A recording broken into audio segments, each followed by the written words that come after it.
Hello everyone, welcome back to my channel. So आज हम बात करने वाले हैं फीडबैक इनहिबिशन के बारे में।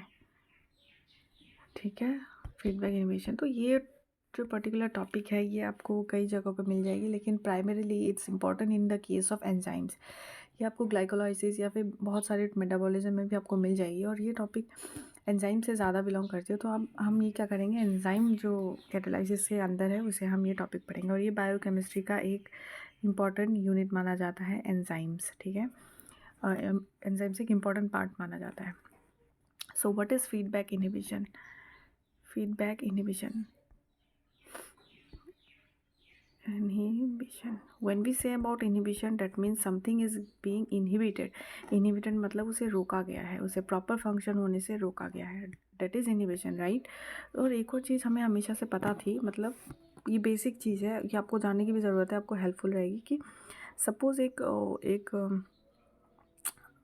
सपोज़ एक सब्सटेंस है, ये हाइपोथेटिकली मैं बता रही हूँ, ऐसा नहीं है कि यही मेंशन हो। ठीक है, सपोज एक ग्लिसरॉल हाइड्रोफॉस्फेट है, और ये प्रोडक्ट हो रही है, ये जो कन्वर्ट हो रही है ना, वो ग्लिसरॉल्डिहाइड 2 फॉस्फेट में कन्वर्ट हो रही है। ठीक है, दिस इज़ द प्रोडक्ट, ठीक है, दिस इज़ द प्रोडक्ट, और ये कन्वर्ट हो रही है, और इसमें जो मदद कर रही है ना, वो फॉस्फेटेज मदद कर रही है। ठीक है, ग्लिसरॉल जो कन्वर्ट हो रही है ग्लिसरॉल्डिहाइड 2 फॉस्फेट पे, और इसमें मदद कर रही है फॉस्फेटेज पे।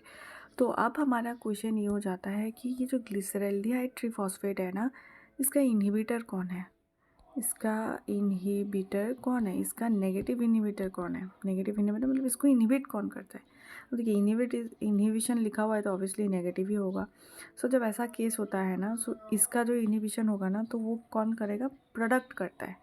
ठीक है, कोई भी एंजाइम का या फिर कोई भी चीज़ का ना, जब इनहिबिशन अगर हमें देखा जाए कि इनहिबिशन कौन कर रहा है, तो उसे कौन इनहिबिट करता है? प्रोडक्ट उसे इनहिबिट करता है।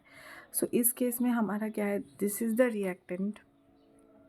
ठीक है, this is the reactant and this is the product. So जब ये प्रोडक्ट है ना, सो अब ऑब्वियसली बात है, यही हमारा इसे इनहिबिट करेगी, प्रोडक्ट इनहिबिट करती है। ठीक है, सो इस हिसाब से ये प्रोडक्ट रहा, तो ग्लिसरॉल्डिहाइड 2 फॉस्फेट क्या होती है हमारा? ये इनहिबिट करने वाली है ग्लिसरॉल्डिहाइड 3 फॉस्फेट को। तो this is known as negative feedback, अब इसको हम हमारे एग्ज़ाम में जब कैसे पूछा जाता है वो मैं बताती हूँ। ठीक है, नेगेटिव फीडबैक मतलब एक और चीज़ होती है कि देखिए, सपोज़ एक एंजाइम है बी एंजाइम, और बी एंजाइम क्या होती है? कन्वर्ट होके क्या बन रही है? सी पे, फिर सी से ए बन रही है, फिर ए से ई बन रही है, फिर ई से एफ बन रही है। ठीक है, ऐसा है, हमारा एक पाथवे गिवन है। जब ऐसा एक पाथवे गिवन होती है ना, तो इसमें हमारा क्वेश्चन में ये आ जाता है कि अब हमें बताइए कि इस बी का इनहिबिटर कौन है। जब ऐसे पूछा जाए तो हमारा क्या होता है कि जो एफ होगा वो बी का इनहिबिटर होगा। क्यों होगा? This is the product, right. B का प्रोडक्ट क्या है? एफ है। और अगर हमें और भी इनहिबिटर पूछा जाए बी का, तो बी का इनहिबिटर ई भी हो सकता है, ए भी हो सकता है, सी भी हो सकता है। क्यों? क्योंकि ये सारे ही बी के प्रोडक्ट्स हैं, राइट। ये सारे ही बी के प्रोडक्ट्स हैं, सारे ही बी के प्रोडक्ट्स हैं, तो सारे ही इसे इनहिबिट करेंगे, है कि नहीं? अब ऐसा तो नहीं है। अब देखिए, इस केस में मैं आपको बता देती हूँ कि जो ए है ना, ए एफ को इनहिबिट नहीं करने वाला है। क्यों? क्योंकि A is not the product of F. Is it a product of F? No, A is not a product, तो ये इसे इनहिबिट नहीं कर सकता है। ठीक है, और सिमिलरली सी क्या ई को कर सकता है? नहीं कर सकता। ठीक है, नहीं कर सकता। लेकिन एक और चीज़ ध्यान देने वाली है इधर पे कि देखिए, अभी हमें तो पता चल गया है कि एफ, ई, ए और सी ये सारे बी को इनहिबिट कर सकते हैं। ठीक है, ये सारे बी को इनहिबिट कर सकते हैं, और सी ई को नहीं कर सकता, ए एफ को नहीं कर सकता। लेकिन अब हमें देखना है कि क्या ई ए को कर सकता है? ऑब्वियसली कर सकता है। ए ई को कन्वर्ट कर रहा है कि नहीं? ए को प्रोडक्ट में बना रहा है, सो ए को ये ई इनहिबिट कर सकता है। एफ क्या सी को इनहिबिट कर सकता है? कर सकता है। एफ क्या ई को इनहिबिट कर सकता है? कर सकता है। क्या एफ ए को कर सकता है? कर सकता है, एग्जैक्टली। ई सी को कर सकता है, ए बी को ये तो कर ही सकता था। ठीक है, तो हमें क्या करनी है? इस डायरेक्शन में देखनी है, और जब हम इस डायरेक्शन में देखेंगे, हम क्या करेंगे? ऑप्शंस जो क्या करेंगे? रिवर्स में लेंगे। जो रिवर्स में लेंगे ना, तो हमारा आंसर निकल आएगा। अब ये तो रहा बेसिक्स पाथवे की, एक बेसिक पाथवे है, लेकिन व्हाट इफ़ कि कोई एक पाथवे है जो डाइवर्स हो रही है। 1 कन्वर्ट हो रहा था 2 में पहले, फिर 2 3 में, 3 से 4 में। अब ये तो हो गया, ठीक है, एक पाथवे बन गया है। अब इधर क्या कर रहा है, 2 फिर 5 में कन्वर्ट हो रहा है, 5 फिर 6 में, 6 फिर 9 में। ये एक दूसरा पाथवे है। यहाँ पे 2 पाथवेज हैं। अब 2 पाथवे हैं तो हमें ये जानना है कि अब ऐसा तो है, अब इसमें कौन किसको इनहिबिट करेगा ये मुझे बताओ। अब 1 को इनहिबिट कौन करेगा? अब देखिए, अब तो कंफ्यूज हो जाएंगे कि 1 को इनहिबिट इनमें से कौन करेगा, क्योंकि यहाँ पे 2 पाथवेज मेंशन है। ठीक है, क्या ये चूज ये करेगा, ये करेगा? देखिए, तो इस केस में क्या हो जाता है कि अब कॉमन क्या है वो देखेंगे। अब इस पाथवे पे हम सिर्फ इसी पार्ट को देखेंगे और इस पाथवे पे हम सिर्फ इसी पार्ट को देखेंगे। देखिए, ये दोनों पार्ट जो है ना वो आपस में जुड़ने नहीं वाले हैं, ना ही ये दोनों एक दूसरे को इंटरफेयर करने वाले हैं। सबको सिर्फ अपने आप से मतलब है यहाँ पे। ठीक है, जैसे कि हम कहते हैं ना कि मुझे क्या मतलब कि कोई तेरे को खाना मिल रहा है या नहीं, मुझे तो वही देखना है जिसके थ्रू मुझे खाना मिल रहा है। ठीक है, सपोज़ 2 पर्सन है, 2 पर्सन है, वो कहीं पे दौड़ रहे हैं। ठीक है, 2 लोग कहीं पे दौड़ रहे हैं और एक को बोला गया है कि तुझे ये करके, मतलब तुझे ये रास्ते से ही तुझे दौड़ के जाना है। तो क्या आपको इस चीज़ से, और दूसरा जो आदमी दौड़ रहा है उसको बोला जा रहा है कि तू इसी रास्ते से दौड़ेगा, तेरे को अलग पाथवे दिया गया है। ठीक है, और उसे ये इसी चीज़ से मतलब होगी कि उसके पाथवे में क्या क्या आ रहा है, क्या क्या दिक्कत आ रही है, उसे उससे मतलब होगी। उसको क्या मतलब होगी कि वो बगल वाले पाथवे में क्या हो रहा है, क्या नहीं हो रहा। ऑब्वियसली क्यूरियोसिटी रहेगी, लेकिन मतलब नहीं होगी, क्योंकि उस बात में हमें जाना ही नहीं, उस बात से हमें लेना ही देना ही नहीं। उसको जो भी मिल रहा है वो उसकी अपनी है। मेरे को जो मिल रहा है, मेरे को जो कन्वीनियंस मुझे मिल रही है, जो भी फैसिलिटी मुझे मिल रही है, मुझे उस पर ध्यान देना चाहिए, है ना।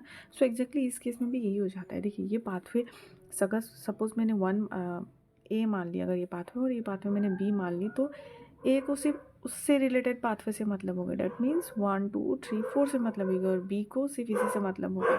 ठीक है, अब जब ए को सिर्फ ए से ही मतलब हो रही है, ठीक है, अब ए को जब ए से ही मतलब हो रही है, तो अब हमें बता सकते हैं, आप गैस भी कर सकते हैं कि कौन किसे इनहिबिट कर रहा है।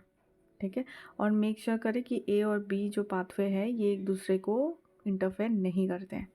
अब देखिए, क्या 4 1 को कर सकता है? कर सकता है। क्या 3 2 को कर सकता है? कर सकता है।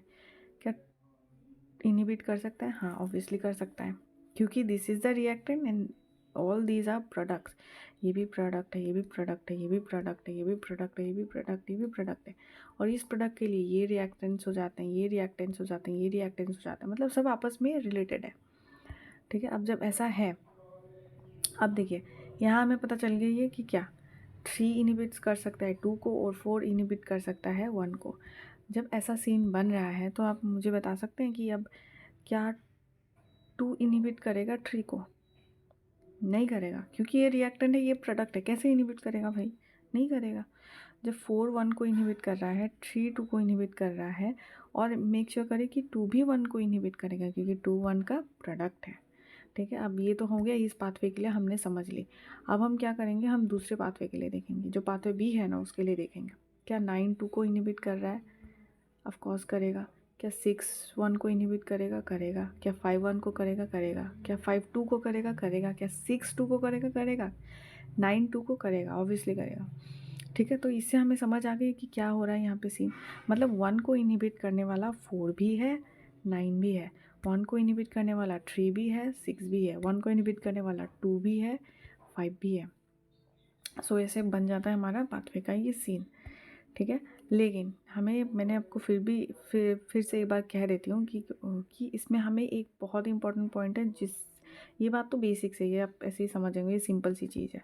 लेकिन एक और बात ध्यान देने वाली है, बहुत ही ज़्यादा इंपॉर्टेंट हो जाती है, और वो ये है कि ये जो 2 पाथवेज है ना, ये आपस में इंटरफेयर नहीं करते हैं।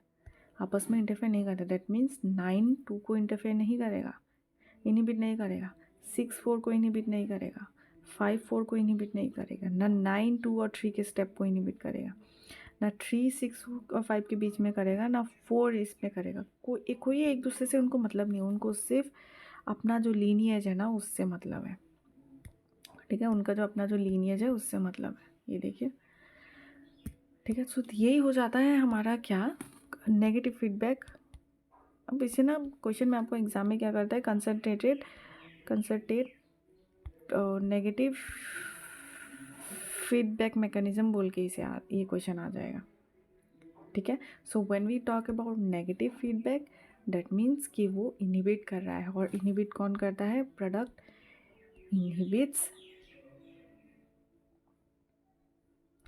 Inhibits reactants, okay. सो इस हिसाब से हमारा क्या हो गया है ना, ये पूरा पर्टिकुलर टॉपिक मैंने आपको समझा दिया है, वो आपको समझ आ गई होगी। सो इन फ्यूचर क्या करने वाली हूँ मैं, कल या फिर मे बी आज ही मैं आपको क्या करने वाली हूँ, एक दूसरी वीडियो आपको मतलब सॉल्व, इससे रिलेटेड एक क्वेश्चन आपको सॉल्व करके बताने वाली हूँ, जो कि आप खुद भी कर सकते हैं सॉल्व। लेकिन फिर भी आपको एग्जाम्पल के लिए ना मैं आपको एक क्वेश्चन दे देती हूँ, जो फॉर एग्जाम्पल अब आप मुझे बताइए कि ये एक पाथवे है BDFGOLPK